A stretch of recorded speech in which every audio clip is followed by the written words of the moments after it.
develar la verdad, no solo ante la Corte, sino ante el foro mexicano. Tiene uno el derecho de este tipo de estrategias cuando está jugando con enemigos tan cobardes, tan ruines y tan arteros.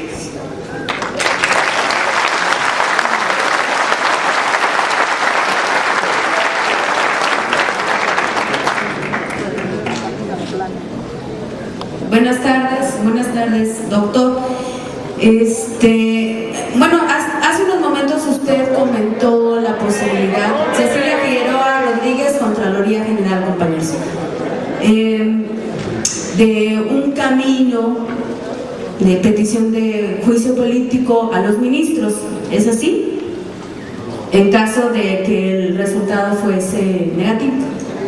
Si el resultado es negativo, como estamos convencidos de que se violaría la Constitución al darnos una respuesta adversa, ¿qué quedaría? La posibilidad, si así lo consideran ustedes, de ir a juicio político sobre esa base. Dicho así, porque no es una amenaza a los ministros, o me das la razón o te enjuicio políticamente. No, mira, tengo toda la razón, me la niegas, estás violando la Constitución. No por capricho, sino porque aquí están las pruebas. ¿Qué dice la Constitución? Que todo servidor público que viole la Constitución, incluidos ellos, se hace acreedor a juicio político. Así lo presento yo, en esa forma. No como amenaza de ninguna manera. Sí, por supuesto, pero mi pregunta es, ¿quién valora ese juicio? Si se supone que la Suprema Corte es el máximo órgano que hace defender las leyes en este país, ¿quién se encarga entonces de ese juicio? Yo pues reconozco mi ignorancia, pero me llamó mucho la atención Es que ya lo habíamos dicho, se presenta la denuncia ante la Cámara de Diputados. La Cámara de Diputados estudia la denuncia, ve si procede o no, desde luego le debe dar derecho a la audiencia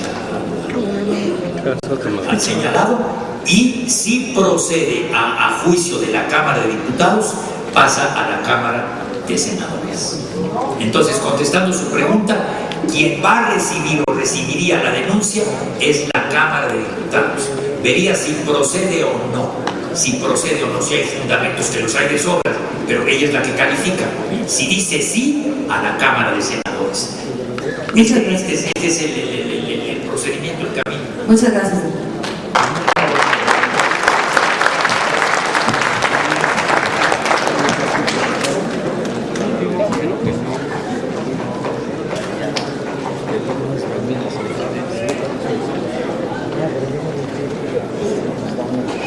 Buenas tardes, hermanos y hermanitas. Soy el doctor del Departamento de Almacenes y Suministros. Compañero Carranca, buenas tardes. Yo quisiera hacerte una pregunta. ¿Qué tan posible es de que nosotros podamos actuar para una revocación de mandato de Calderón? Y si esto es posible, ¿qué pasos serían los adecuados a seguir? En la Constitución de México en estos momentos no existe la figura de revocación de mandato. Se ha hablado de una reforma política para poner, entre otras figuras, la revocación de mandato. Hoy solamente contamos en la especie con el juicio político y con el procedimiento penal, que también está en el título 4 de la Constitución, pero yo no creo que aquí se pudiera probar que el presidente o el titular del Poder Ejecutivo ha cometido un delito. Más bien es lo de juicio político por violación de todo lo que hemos comentado en este foro y de otras muchas cosas que se han quedado en el cajón, pero bueno, para no aburrirlos, pero que en el fondo implican violaciones constitucionales. Solo juicio político. No hay en México revocación de mandato como figura jurídica. Gracias. Muchas gracias. Solicité el uso para una pregunta. Mi nombre es José Antonio Almazán, jubilado del SB. Cuando se presentó tanto el amparo ante el Poder Judicial de la Federación como la demanda ante la Junta Federal de Conciliación y Arbitraje, no se veía claro cómo operaría la figura de patrón sustituto. Inclusive no se conocía el documento que se firma en las primeras horas del 11 de octubre, en donde se pone a disposición de Comisión Federal de Electricidad todos los bienes de Luz y Fuerza del Centro, y después esa misma instrucción intergobierno se eleva a la categoría de un convenio ante la Notaría 103. Tampoco se conocía en octubre, en esos primeros días que se presentó el amparo y la demanda, tampoco se conocía cómo iba a actuar Comisión Federal de Electricidad. Hoy hay una serie de hechos, de documentos que muestran que el patrón sustituto es Comisión Federal de Electricidad. Los recibos están a la vista y es una prueba. Los que andan en la calle como terceros, como miserables empleados mal pagados y mal protegidos, son empresas contratistas de Comisión Federal de Electricidad y CFE lo asume.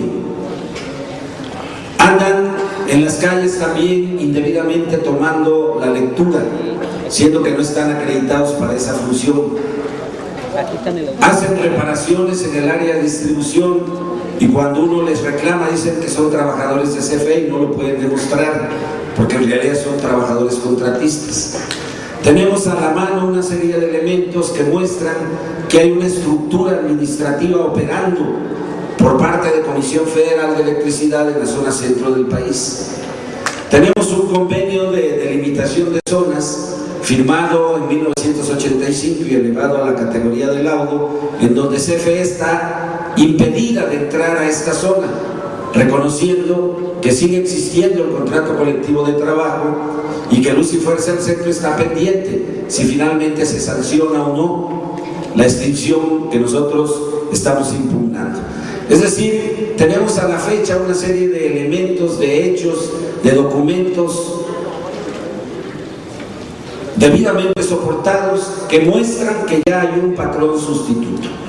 Tenemos conocimiento también que tanto en el amparo ante el Poder Judicial de la Federación, que hoy está siendo atraído ya por la Suprema Corte de Justicia, como en la demanda ante la Junta Federal de Conciliación y Arbitraje, en ambos juicios promovidos por nuestro sindicato a través de los despachos que ustedes representan, viene incluida la demanda de patrón sustituto, pero el primer acto reclamado es precisamente echar abajo el decreto de extinción y a partir de ahí, una vez negado esto, se estaría estructurando plenamente el derecho y el reclamo ante patrón sustituto. Esto ha generado alguna o cierta confusión en nuestras filas y algunas dudas. Yo estoy subrayando el hecho de que en ambos procesos, el amparo y la demanda, el reclamo por la figura de patrón sustituto, el sindicato lo presentó, como decimos acá, en tiempo y forma, y que por lo tanto no es un derecho al que hayamos renunciado. Para nosotros es muy relevante hacer estas precisiones y son las mismas, doctor, que con todo respeto le pido, a riesgo de parecer reiterativo, que esto sea considerado como una pregunta y usted nos pueda ampliar la respuesta en interés de todos nosotros. Yo creo que usted mismo en su intervención ya dio parte de la respuesta, lo ha explicado con toda claridad. El doctor de Buen, que es el que se encarga del área estrictamente laboral, ha manejado la figura, desde luego, perfectamente lógica, fundada, existente, del patrón sustituto. Lo que sucede es que en tanto la Corte no determine lo que tiene que determinar, el patrón sustituto no, como les diría yo metafóricamente hablando, brillará en todo su esplendor. ¿Por qué? Por un razonamiento muy simple. Luz y Fuerza del Centro no ha sido extinguida.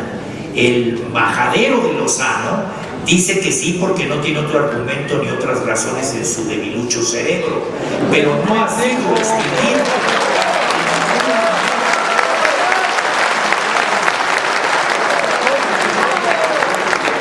Él está usurpando funciones del Poder Judicial. ¿Quién es él para decir que no?